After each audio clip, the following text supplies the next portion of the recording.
Yo, what is going on, guys? Zach here and welcome back to the channel. And in today's video we're going to be covering how to start calisthenics for beginners. So let's jump right in. Alright guys, so in today's video we're going to be covering two things. We're going to be covering the basic movement patterns when starting bodyweight training, so your basic exercises and progressions to work toward, and then we're going to at the end of the video I'm going to show you guys how to structure a workout program so that you can perform throughout the week and make sure you have a well-balanced and structured program.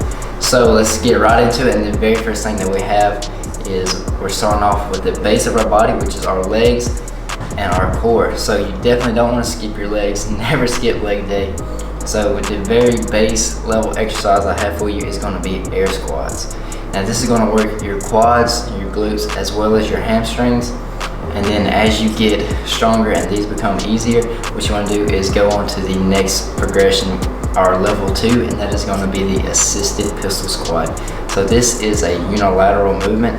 So rather than all the weight being distributed on both legs, it's just all the weight's going to be distributed on one leg, which is going to make it a whole lot harder. And then once you're able to do this, you're ready to start attacking the actual pistol squat. And this right here is a killer exercise for developing strength as well as muscle within your legs. And then for the next exercise that I have for you is a hip hinge exercise.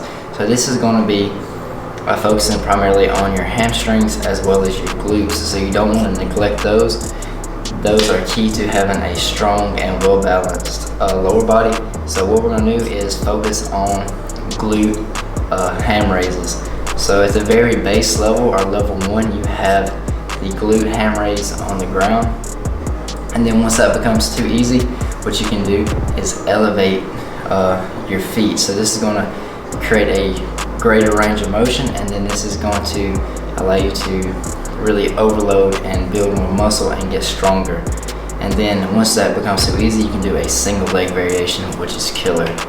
So that's it for legs for right now. But if you guys are looking into more beginner leg workouts, I have it on the channel, so just check out a few of my previous videos.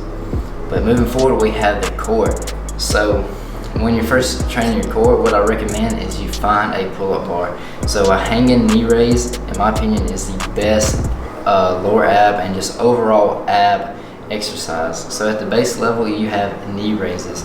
Then as you get stronger, you go into leg raises. So you'll hold your legs out straight, and then from there we're going to go into toes to bar. So this is a killer ab workout, like I said, and it's important to focus on developing a strong core, because this is going to help you with harder calisthenic moves in the future.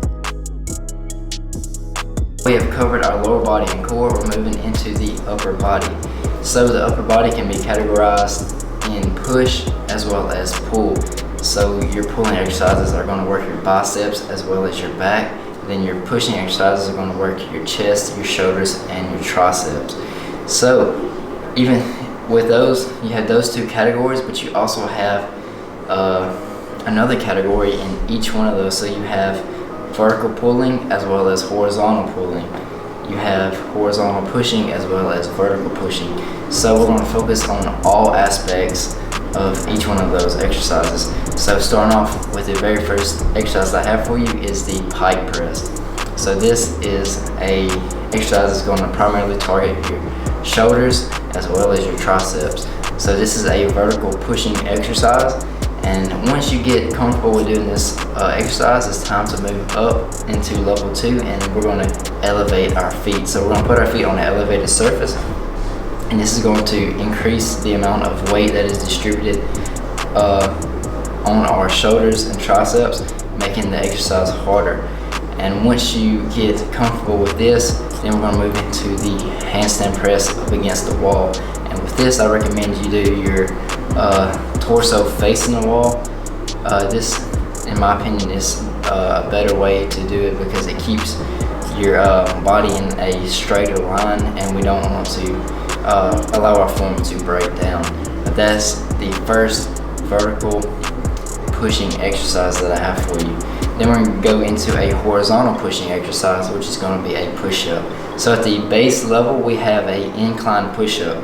Now, one thing to remember is the more of an incline, the easier it's going to be. So as you get stronger, work your way down until you're able to do a push-up on the ground. Now, if you're still not strong enough to do the push-up on the ground, you can also do a push-up on your knees just to get the feel of it.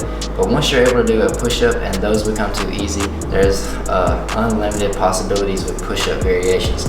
So you can just mix it up and work on harder push-up progressions once you master the push-up.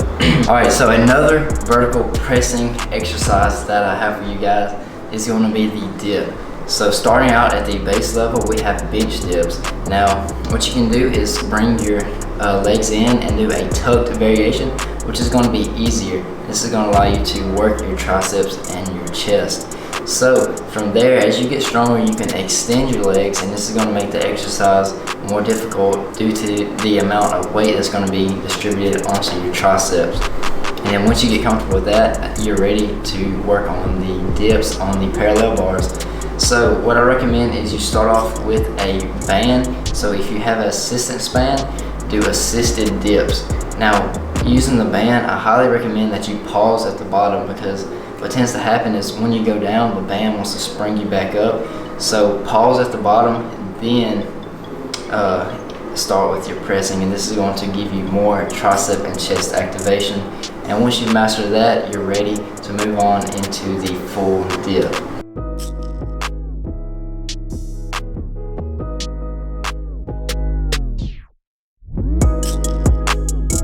Alright guys, so now that we have covered all the pushing exercises that you can do when starting out, we're going to move into the pulling exercises. So these exercises are going to focus on your back as well as your biceps. So starting out, we have eccentric pull-ups or negative pull-ups. So if you can't do a pull-up just yet, I highly recommend you focus on the negative. So by focusing on the negative, you're going to build a ton of strength, which is going to allow you to be able to do the pull-up in the future. So I recommend you focus on slowing down the eccentric or the negative portion of this exercise to at least 3 to 5 seconds, and then once you get comfortable with that, try to move into 8 seconds. And by this time, you should be able to do a few solid pull-ups. So that's leading into the next progression, or level 2, and that is going to be the pull-up. So like I mentioned, this is going to work your back as well as your biceps. Now, once you master the pull-up and you're able to do a ton of reps and it becomes super easy, one thing that you can do, instead of adding weight, you can do harder pull-up variations.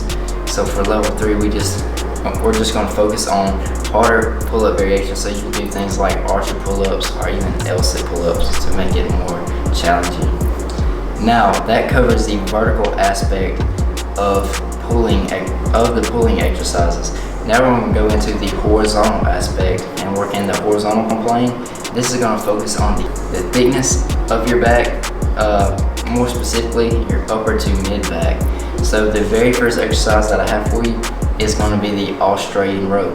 Now one thing I want you to keep in mind is the more vertical you are, or the more of an incline you are, the easier it's going to be. So as you get stronger, work down, and the more horizontal you become, the harder it's going to be. And then what you can do is, from here, is go into level 2, and that is going to be the elevated Australian row.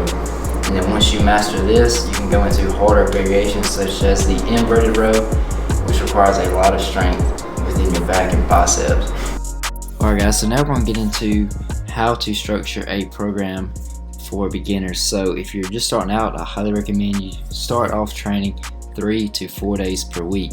So this is going to allow you to train intensely for those 3 to 4 days, and then also it gives you 3 to 4 days of rest and recovery, which is just as important, if not more important, than your actual training.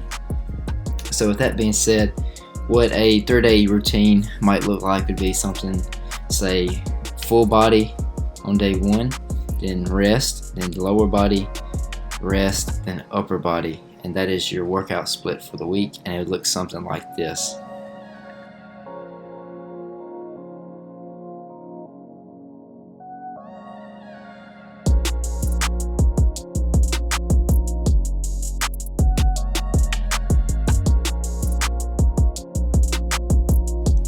also you can train 3 times per week, but you can hit full body on each of the days that you train.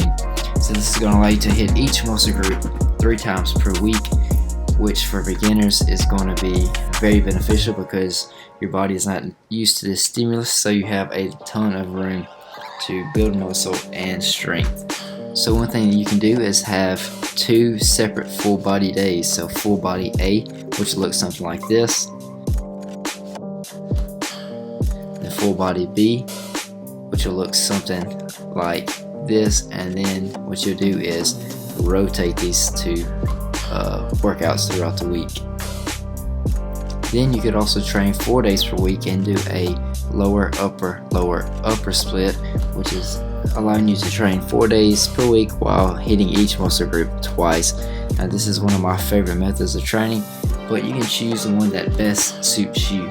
So the whole idea behind these 3 training splits that I showed you is you're hitting each muscle group 2 to 3 times per week, which is going to allow you to get in enough volume.